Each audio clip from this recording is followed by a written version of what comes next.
Welcome back to the Masonic Roundtable, a weekly program where Masons from around the world get together to talk about Masonic news and opinions in a friendly and social manner. As a reminder, the thoughts and opinions expressed here are solely the opinions of the participants and do not represent any Grand Lodge statements or positions. Make sure you keep your conversations open for the public and on the level. To interact with us, you can send questions and comments to our Facebook page, YouTube page. It's always fun to see the chat lit up, but remember, your chats may show up on the show, so keep your comments on the level. And, as always, if you can't catch us live, catch the replay or in your favorite podcasting app. You know me, John Ruark, past master of the Patriot Lodge, number 1957 in Fairfax, Virginia. And let's see. Next up, Robert Johnson. How's it going? Well, it's going, guys. It's going. Happy to be here. Robert Johnson, past master of Waukegan 78 and the sitting secretary over at Space Novum. No, I'm the master at Space Novum Lodge 1183. I forgot. Scott Duvall is the amazing secretary over there. But anyway, good to be with you guys. And looking forward to the conversation. How quickly we forget. Mm-hmm. And last but not least for tonight, Jason Richards. Good evening, Hey, Jason. everybody. Good evening. Jason Richards here, past master of Vacation Lodge number 16 in Clifton, Virginia. Rush Chairman, damn glad to meet you. Nice. Awesome. All right. Jumping right into it. Special shout out to support the patrons who support us. Patreon.com/the Masonic Roundtable if you want to chip in. And I've had some really good conversations. I actually was messaging one of our patrons this week about some research topics that they're looking on. They were trying to get some more information for an upcoming presentation. So I said, hey, here's my notes. Let's compare notes. So that's always fun to nerd out with a fellow bro on Masonic education. And so, yeah, if you want to be able to nerd out on all the weird stuff that Robert likes to talk about, become a patron, support the show. So thanks. What else we got coming up, Jason? What's kind of the next thing we talk about? Esotericon? Yeah, let's talk about Esotericon. Yeah, Esotericon is coming up here June 15th. Excuse me. It's going to be great. We've had 4 speakers revealed so far. Yeah, so let's see. We've got David Hill, JPL, Matt Parker, the destroyer of hang gliders, and then I'm going to be speaking, Jason Richards, which I think is highly ironic given the fact that when we started Esotericon in 2019, I specifically said, hey, I'll help put this together, but I do not want to speak. Like, just leave me out of it. Oh, how soon we forget. And then 5 years later, I'm like, okay, but I'll brand new presentation. Okay, twist my arm. Yeah. Not only will I speak, but I'll speak on the medieval magical tradition. Like, I'll come in like 5 years. That's awesome. Wait till you see what happens for our 10th year. Really looking forward to it, you guys. I will be the medieval magical tradition. Jason's gonna levitate on in. It's gonna be great. Yeah, like the Bram. I'll be the golem. Yeah. Melting faces off. Yeah, super looking forward to Esotericon this year, as I am every year. I think you guys always kill it. It's always amazing. And really looking forward to it.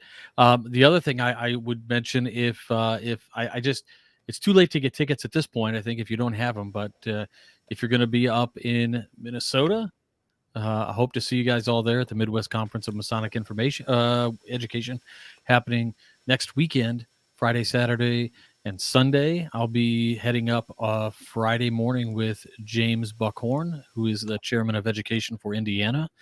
And we're going to go up there, hang out all weekend, and learn stuff. It's going to be great. So hope to see you all there. Cool. All right, what's our next segment, Jason? What's your favorite part? I don't know. Tarot card of the week.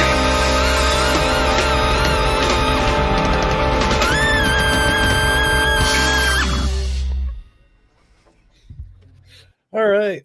Tarot card of the week. Awesome. This week's deck is one of the new ones that I just got off of Kickstarter. It is the Lighted Window Tarot from the Lantern Print Company.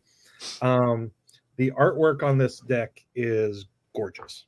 This is probably the single best Kickstarter based tarot deck that I've come across. And so yeah, just really, really pretty imagery throughout. Lots of colors. Yeah. Like Very nice. I watercolor like the way the almost. shading is like on the leaves and very like calming. Yeah, I'll take this out of the package. I ended up getting a print as well of the world. Ooh. Yeah, that's just really gorgeous mountain passage. And so this week, as we are moving into our What If series, it only seems natural that we pull out the Hanged Man, or in this case, the Hanged One. Very cool. There's a close-up of that card there. So the Hanged Man, focusing on a change of perspective, seeing things from a different angle, maybe a little bit of trial and tribulation in there too. What if? Surrender and letting go. Yes. Don't fight it. That's cool. Yep. Fight the feeling. It's a good one for the What If series. Absolutely. Yeah. Awesome. Well, thanks for doing that. No problem. Let's get right into this week's topic then, which is what if the Morgan affair never happened? So as a brief explanation, we have this gentleman, this brother by the name of William Morgan, who in 1826 disappeared, and mostly because of his threat to release an expose of Freemasonry. And there's been a lot of mystery around his fate ever since, and which has actually had trickle effects through Masonry, is still impacting Masonry as we know it today. And so as part of our series... And politics in the United States. Yeah, I mean, there's a lot of ramifications in politics. Exactly. Like it contributed to the birth of the first independent third party in the United States. Ever. Yeah. Thanks, Green Party. No, so yeah, we've done I think at least one episode on the Morgan affair, so go back and check that out if you want the actual historical impact. But remember, for those of you joining late, we are going to branch off into an alternate timeline, giving you a what if scenario, a multiverse as it were, if the Morgan affair never happened. So if you want the real story as we know it today, check out episode 131. nice. Thank you. No problem. But as for now, join us as we now transform into the alternate branch where the Morgan affair never happened. I thought we were going to do like the Wayne's World thing. Diddly-doo-doo-doo. That works too. Awesome. All I know is RJ promised to put something in on post. Yeah. Fix it in post. We did, and we got great TARDIS sound effects happening. Yes. So here we are in 2024, where Masonry is well and thriving, and just wanted to give a little history of how we got to where we are today with our proud, populous fraternity that we have today. Yeah. Mhm. Yeah. I mean, since we're talking about William Morgan, we actually had to look up who that was. I guess there was a little kerfluffle that happened up in Batavia. He really wanted to write something, and they said, Misunderstanding, really. yeah, and maybe I guess they went out to dinner or something. They smoothed it over, and he ended up being like the worshipful master of the lodge there, and Good, just stable. ending Stable. Good member of bro. the, yeah. Not that memorable beyond that, right? Didn't really achieve much notoriety. Well liked in his lodge. Oh, sure. But at the same time, had had he not been, recorded in the lodge minutes, we otherwise wouldn't have even known about him. Exactly. So, Owed some debts, but hey, nobody's perfect. Yeah, and just kind of a bizarre thing, John. I happened to. It's kind of interesting, as we opened the show, we were talking about where we were from and things, and Mm-hmm. Jason and I are, of course, I've been a past district deputy, worshipful master, and all of these things in Masonry, and it took a long time to get there. Obviously. Mm-hmm. How long did it take you? Like, I noticed your lower third says fellowcraft. I'm proud to say I just got my fellowcraft degree. So I had been an EA for at least 9 years, right? Because what I like about the fraternity is that since everything meets on the first degree, once you become a brother, you can go to all the business meetings, right? You can go to all the functions. There's no rush to get you through the other degrees. And I have time. I have plenty of time for that. I'm busy with being a father and all that, so I'll have time for that later. I know there's plenty of appendant bodies and stuff I could join. I'm in no rush, so yeah. Well, if nothing else, it's nice not to get thrown into an officer's line, right? Yes, that is true. Yeah. I'm putting it off for another 9 years. And it's nice too to just really have Blue Lodge Freemasonry. Yeah, it's stable. Yep. It's stable. It's really the one game in town from a fraternal standpoint, outside of the Greek stuff in colleges. But it's just nice to be very much kind of in the in crowd. Odd fellows aside, right? Yeah, that's true. Yeah, there's a couple of the games in town when I had decided to join a fraternity. Of course, the golden age of fraternalism happens, and there's all of these kinds of organizations that exist. But it seems as though throughout history, when I wanted to join something, it was like I wanted to join something that had a rich American tradition, something that people trusted in the institution, something that wasn't questioned by the public for any kind of nefarious kinds of things that might be goings on. And I have to say that having a rich family history of both people in the craft of Freemasonry, and also seeing the many people who have impacted, and even in the political system, right, who have been Masons. It was kind of a no-brainer for me, and I'm just happy that they took me in. Yeah, it's like motherhood and apple pie. It's like it's goes with the bald eagle. It goes with just what America's all about. It's an apple honor. Pie is originally French. Get out. Okay. You and your facts. Alternate facts. Yeah. So I mean, if we try to trace it, like what happens after this no name William Morgan, does his thing, serves his time, and it was interesting because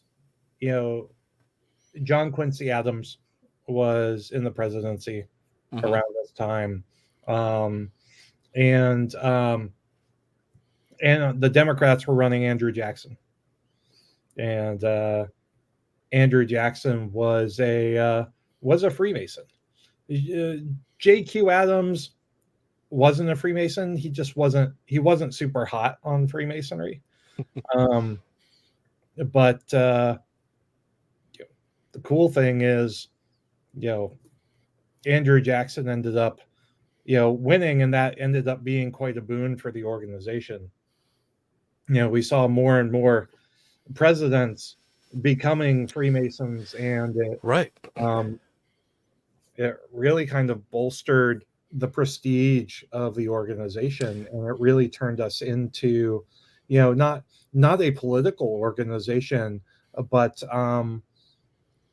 an organization that if you were in politics, you really wanted to be a part of. Yeah, exactly. There never was any, like, for example, like an anti-Masonic party. There was really just a strong fraternalism. There was no decline in membership, right? There was no fear or rationality about the Masons being up to no good. It's always been on a steady incline, at least, for the, couple hundred years. Up through about 30, 40 years ago. Right, exactly. Yeah, we kind of maxed out on fraternalism then. So that was about 1959. We had the peak of 14 million Masons. And so we've been on a slight decline, but it's been a much slower decline than you'd think, at least compared to the Elks and the Oddfellows. Yeah, I think the only thing right now that's really kind of somewhat contributed to less membership joining is really just the standalone political nature that's going on right now with the United States. We've got a country that's really divided in terms of different types of politics. Heavy on religion side, some are very heavy on the liberal side, or conservative and things of that nature. And so I think that's not generally touching the constituent basis, and so there's less of those types of people generally don't find themselves within Freemasonry. It's almost incompatible. So what's happened is, people of that sort of political persuasion, they're not causing this sort of like, I want to be in politics, or I want to do this, that, and the other with Freemasonry into politics or whatever. As you said, we're not a political organization, but certainly number of politicians over the years have made their indelible mark on the fraternity. Absolutely. Well, and if good men all around. Else, it has caused us to be a little bit more zealous about guarding the West Gate. Mm-hmm. Because we have all of these men who wanted to join because they felt like they had to in order to get ahead. And so, we had enough members to be able to be picky.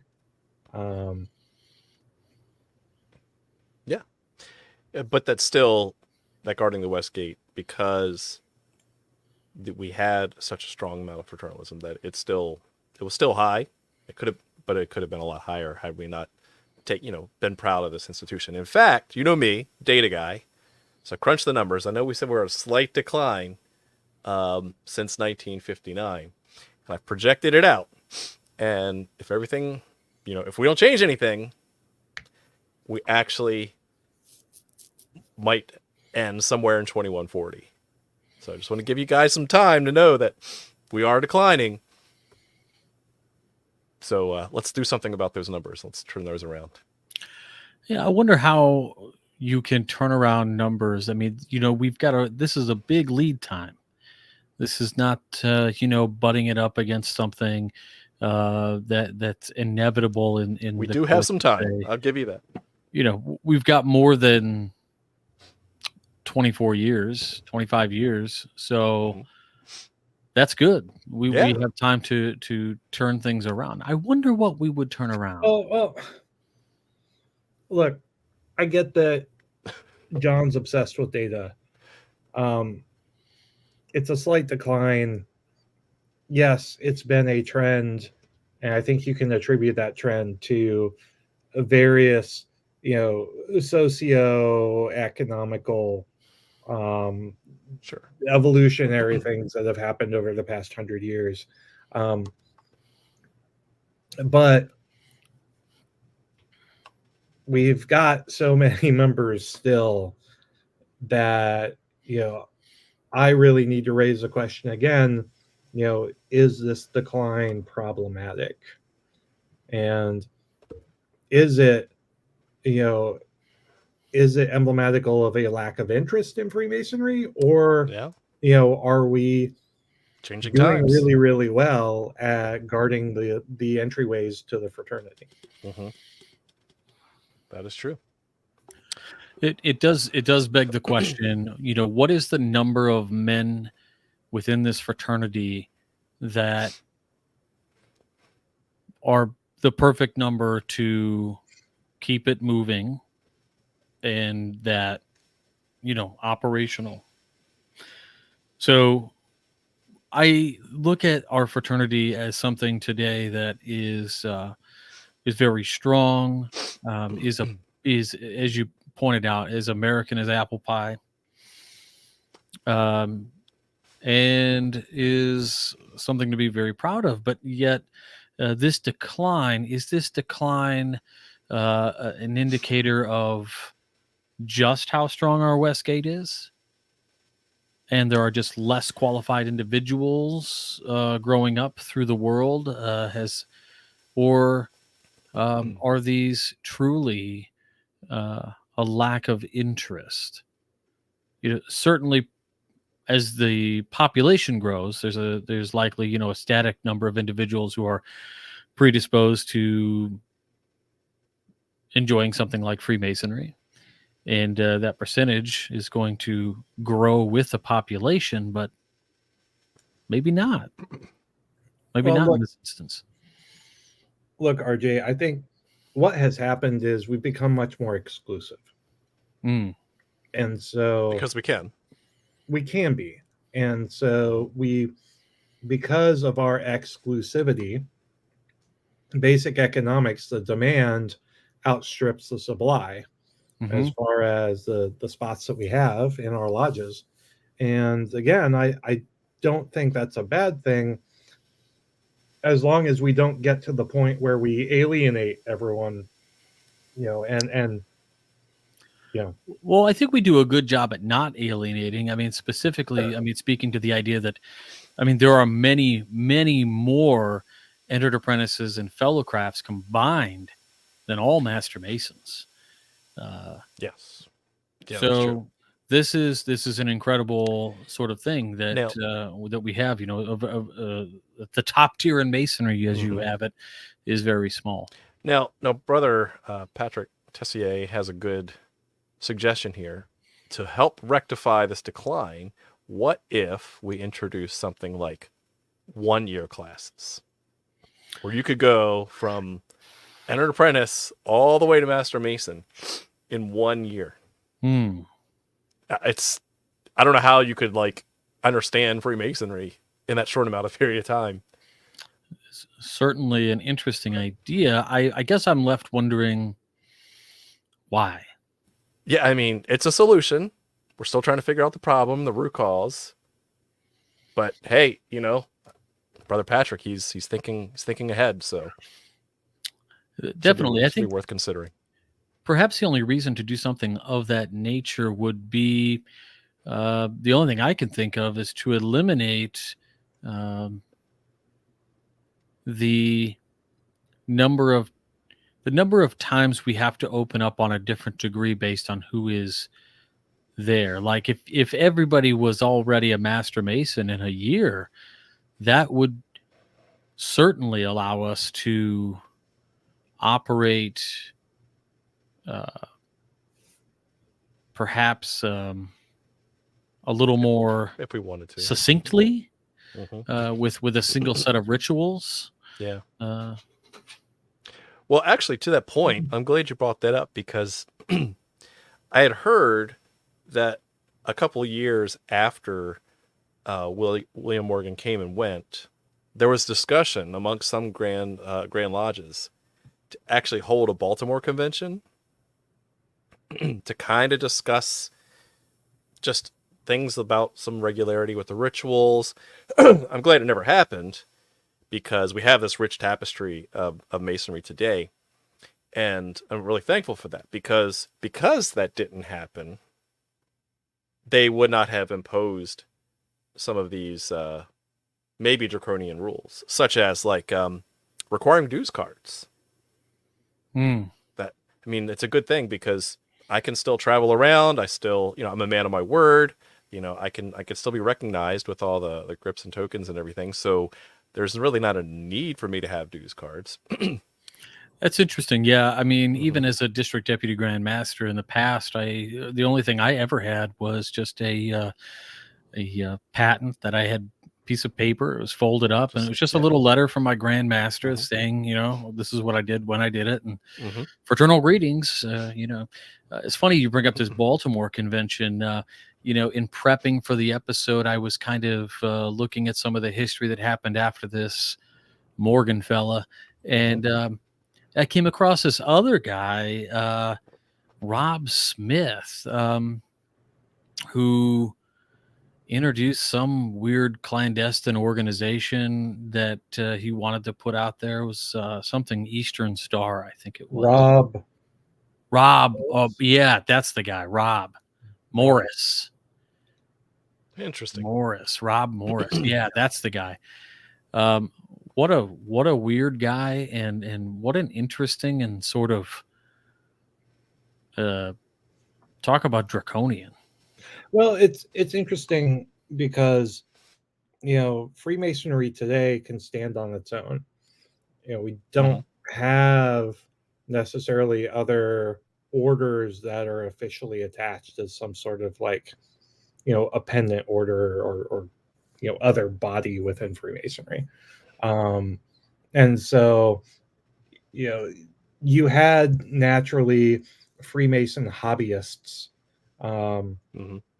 Even back as far as the 1700s, you had the Bavarian Illuminati in Germany, where they tried to attach themselves to Freemasonry, but the organization fell apart within 13 years.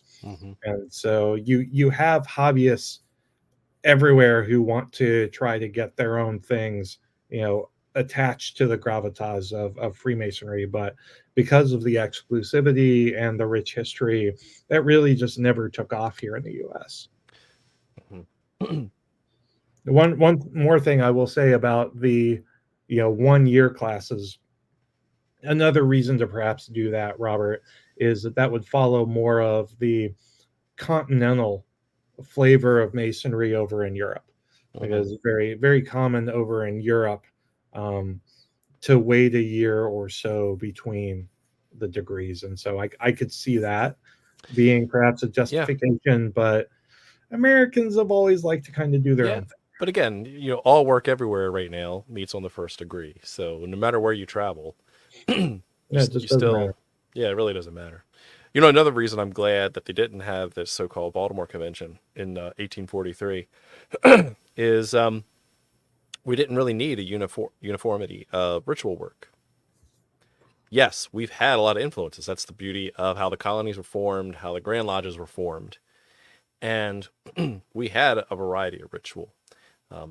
So we still have that beautiful system that, you can travel around, you can see slightly different rituals today.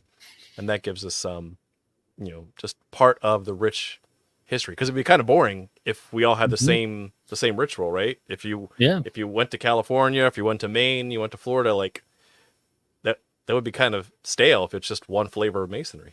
Yeah, I've got a friend of mine, Wayne, who has traveled. He's from Georgia, and he completed his Master Mason degree there after a number of years, 12 or 13 years or something like that.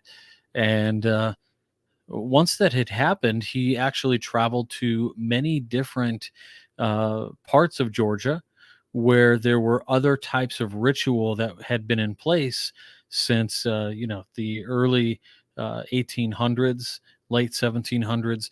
And he was actually part of a sort of like a candidate school, if you will, like a proxy to walk through a degree like an inspection for an Irish emulation version of the ritual, for what was as I understand it, a third degree ritual from something called the rite of perfection that came up from uh, like the islands.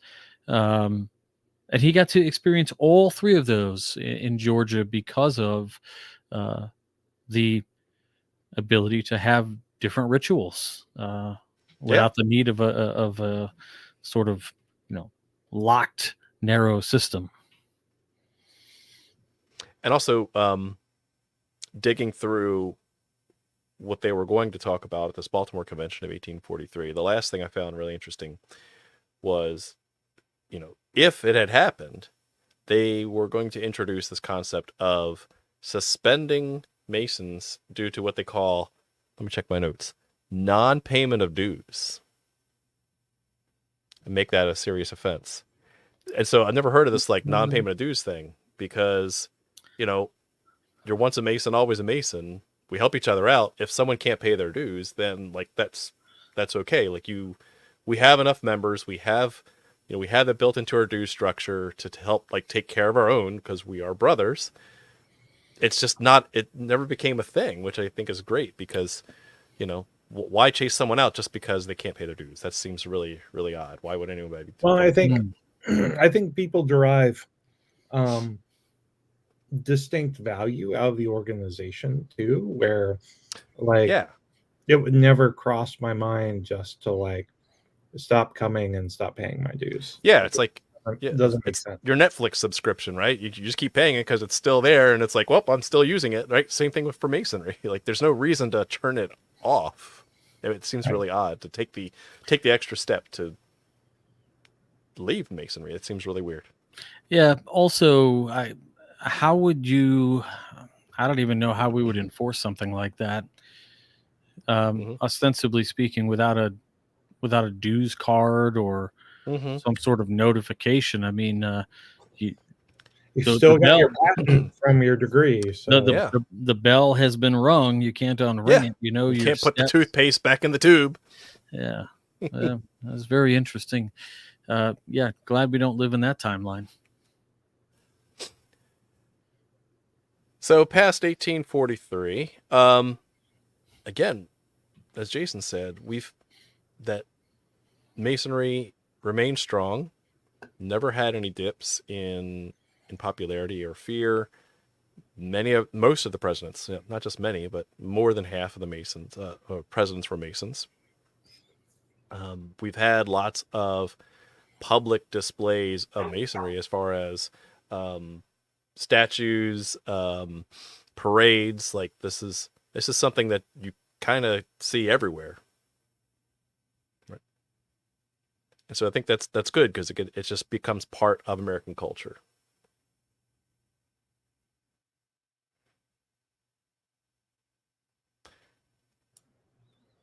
Robert has nothing else to say on that. That's it. And Robert's out. Yeah. And so while most of our presidents have been Masons, I've heard whispers from some of the caucuses that they might be talking about creating the first ever third party called the Masonic Party. I mean, they figure, hey, why don't we just do what we already assume, that since most of the presidents have been Masons, we know that Masons stand for what's right, and they're upright men. Why don't we just put a label on it? We'll see how it gets implemented. Yeah. That it steps us too close to being political. Thinking back to like P2 in Italy, where the Freemasons, essentially tried to overthrow, parts of the government. Exactly. Or at least the Vatican. So politics aside, another thing that I like about where we are today is, like, could you imagine a time where there was a negative perception of Freemasons. And with the rise of the internet, could you imagine like seeing like everybody's in the Illuminati kind of videos? Every other search term you look up for Masonry on the internet is all about how they're devil worshippers, or they're, they worship the devil, or, eat babies, all that kind of stuff. Like that would be really weird. I could only imagine, scrolling through something like social media and constantly being barraged by these sort of hopping in your DMs. Just, help me join. I don't even know, man. It's just bizarre to me. So crazy. I mean, it's bad enough I get nothing but feeds for the elk and the moose coming across my page all the time. I get it. They want to have the same prestige that we have. Listen, I'm not biting you guys. I'm a one frat man. So committed. I love it. And another thing I like about living in this time frame is how when I have my Masonic ring on, or I have a square and compass on my shirt, like everybody knows what that means. Like when you go out in public, it's a badge of honor. Like people come up to you, they say hi, they shake your hand, they're like, oh, you're one of those guys. It's never like, what's that symbol? Or I think my grandfather was a Mason. It's never anything like that. They instantly know. It's part of, again, the culture of society today. So it feels good to represent something and to have that. I mean, yeah. How many times have we been as a status symbol? Yeah. How many times have we been together and we're hanging out and our bar tab gets picked up, or the meal gets picked up, or somebody holds the door for us or something. We're bigger than the Beatles. I mean, bigger than the Beatles. It's just wild. Yeah. But we're bigger than the Beatles. Are we bigger than Jesus? Probably not. Probably not. Billions of followers. Yeah. Billions. So you talked a little bit about cosmopolitan nature of European Masonry. Mm-hmm. And I guess I'm wondering if you guys have traveled abroad and how that's worked out for you with the how American Masonry, and how top tier it is in the minds of the people here. Like I, been overseas, in France, where the fraternity is very big as well. Mm-hmm. But I'm curious if you guys have seen any other influences in other countries.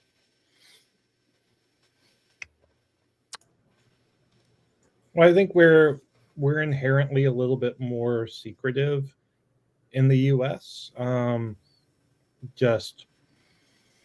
one thing that I can liken it to is there was an experiment in Yale called the Skull and Bones. Interesting. I think it was very much an attempt to kind of capture the essence of Freemasonry and, kind of the elite feel and clientele of it, but it just never really got off the ground. I think, but there's already skulls in Masonry, so sure. Why would you need another fraternity? Yeah, that's odd. If nothing else, that circumspection, translates very well to European and continental Freemasonry, especially in like Italy, where they are much more kind of circumspect about their membership. We are not necessarily circumspect about that here, but we don't have people going and writing exposés on what we do behind closed doors. Yeah, I'm really surprised to that point, Jason, that there really haven't been hardly any exposés at all, right? I think the closest thing I've ever seen is something like illustrations of Masonry or something like that at a public library. but nothing really that is expounded on. What goes on behind lodge doors. Yeah, because there's not a need to, right? It's just like saying like, oh, how come not everybody knows the secret formula for Coke? Well, that's their secret. We respect that. Same thing is true for Freemasonry. There's no need to rush out and try to, show off some of the stuff that we keep secret.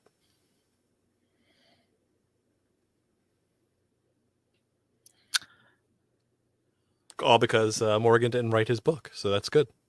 Yeah. In our timeline, did mid-20th century totalitarians ban Masonry? Huh. What an interesting question. No, nobody's banned Masonry. We've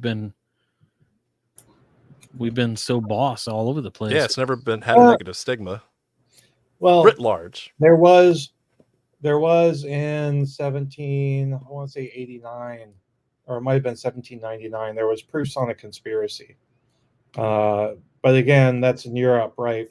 In Europe, Freemasonry has been much more circumspect out of necessity, because there were several rulers within Europe who tried to pin Freemasons as scapegoats for the political climate and misfortunes that were being wrought by the aristocracy and the ruling class, and we haven't seen that as much here, which is good. Yeah. Mm-hmm. Yeah, so that's all I've got for the history of this timeline. Anything else you guys want to add?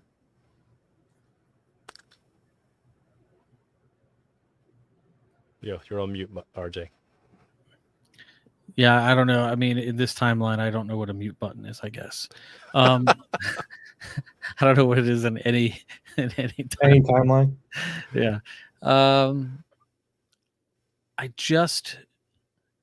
It's almost as if had this Morgan fellow wrote a book, we have a very much large distrust of organizations and politics and everything else. I'm just glad we don't live in that world. And now it's time to prune the branch. So let's get back to the primary branch, the timeline. Insert sound here. I'm hoping. Yeah, I hope people got the artwork. A super cool, technologically advanced future where Morgan was just a regular dude. Yeah. Researching this was tough, you guys. I mean, you have to take so much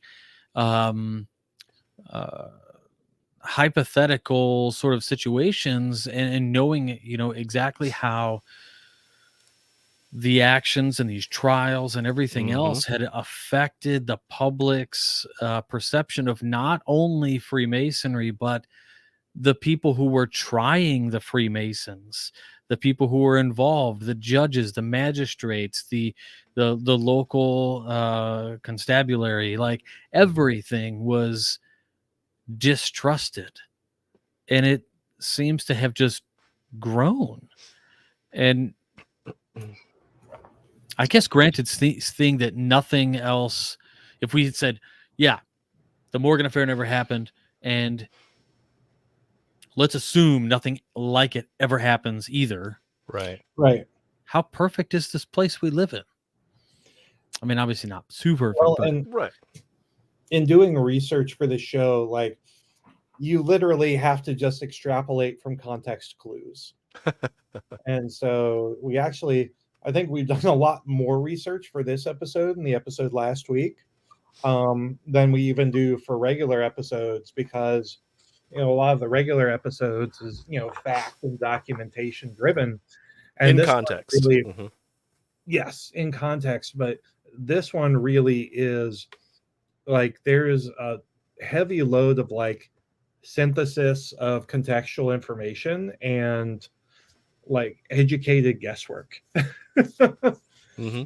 that goes into it. Plausible. Yay, forecasting, right? Yeah.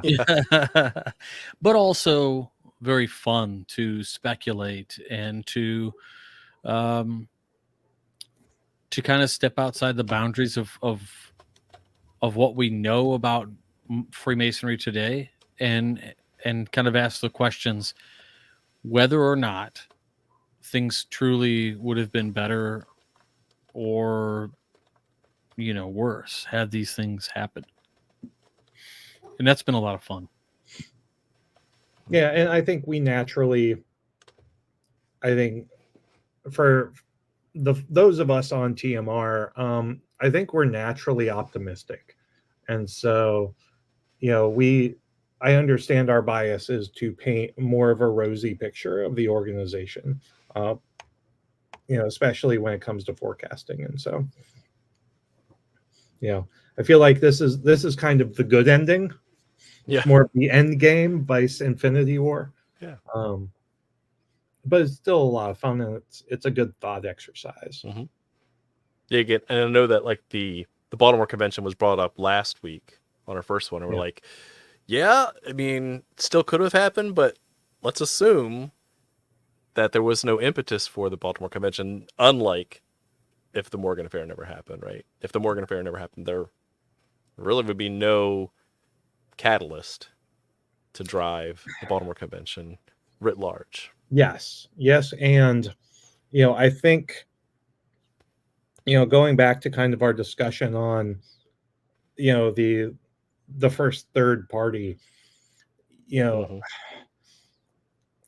there's still a debate in my head over how much the Morgan affair was the catalyzer for that anti-Masonic party, because it was very politically oriented. Mm-hmm. They hated J.Q. Adams, and they hated Andrew Jackson even more.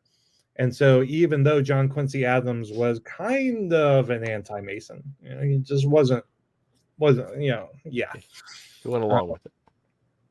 Yeah, he wasn't super friendly to Freemasons. But I have to wonder, if not for Morgan affair and the increase in anti-Masonic sentiment of the 1820s and 30s, would these political actors have chosen a different like third party issue to actually become the catalyzer for their third party? Yeah. Maybe not by 1828, but at some period in time. Right. Mm-hmm. Yeah. Because still there was still a political desire to kind of get out of the two-party system. Maybe even exists today in this two-party system. Yeah, this duopoly we have. Yeah, Brother Kenneth here has a good point, I guess. So, did the Morgan affair need to happen to shape Masonry today? It's this. Oh, now you're getting down my like rabbit hole of like time travel theories, right?